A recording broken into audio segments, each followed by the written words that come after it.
Hello friends.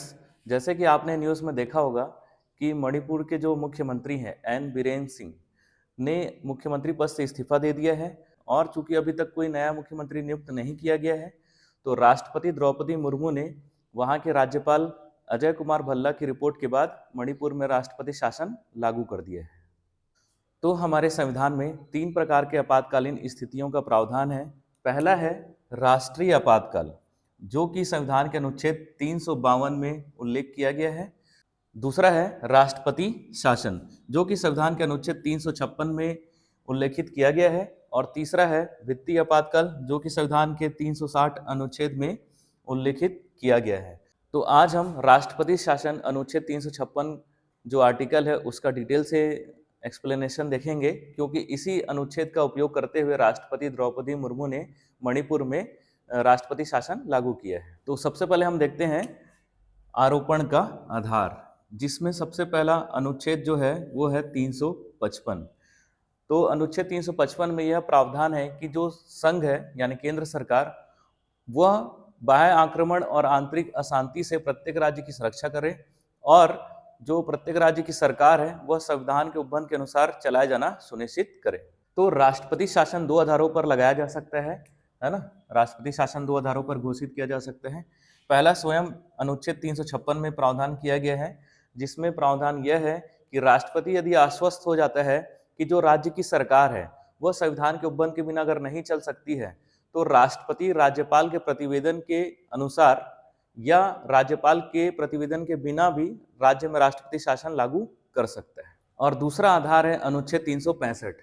तो अनुच्छेद 365 में यह प्रावधान किया गया है कि यदि राज्य सरकार केंद्र द्वारा दिए गए निर्देशों का पालन करने में अगर असमर्थ है, तो राष्ट्रपति के लिए यह मानना विधिपूर्ण होगा कि ऐसी स्थिति आ गई है कि राज्य की सरकार जो है वह संविधान के उपबंध के अनुसार नहीं चल सकती, तो राष्ट्रपति इस अनुच्छेद के तहत भी राज्य में राष्ट्रपति शासन लागू कर सकता है।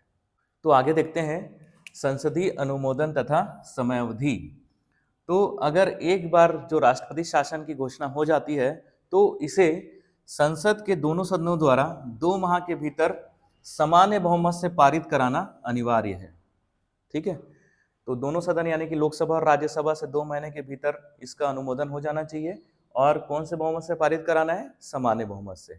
और एक बार अगर ये दोनों सदनों से पारित हो जाता है तो इसकी अवधि होती है 6 माह। ठीक है, तो राष्ट्रपति शासन लगभग 6 माह तक जारी रहता है, और इसे अगर आगे बढ़ाना है तो दोबारा संसदीय अनुमोदन के द्वारा फिर से 6 माह के लिए बढ़ाया जा सकता है।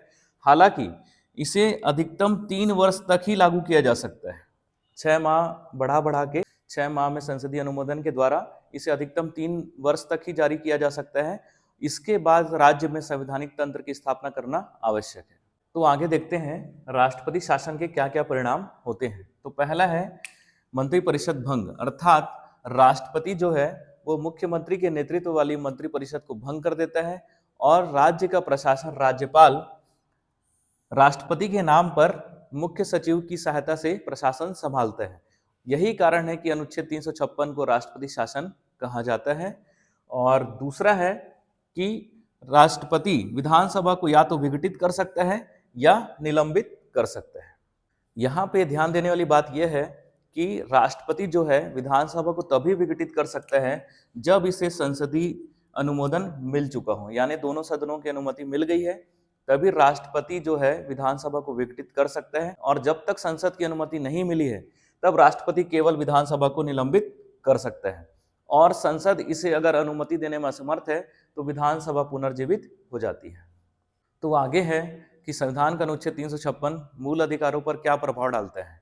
तो संविधान का अनुच्छेद 356 मूल अधिकारों पर कोई प्रभाव नहीं डालता है। तो अनुच्छेद 356 का मूल अधिकारों पर कोई प्रभाव नहीं पड़ता है। तो आगे है राष्ट्रपति शासन की वापसी। तो संविधान में ऐसा कोई उपबंध नहीं है, राष्ट्रपति जब चाहे इसे कभी भी वापस स्वयं ले सकता है। तो आई होप आपको वीडियो अच्छी लगी हो, और वीडियो अगर अच्छी लगी हो तो लाइक शेयर और सब्सक्राइब जरूर कीजिए। Thank you.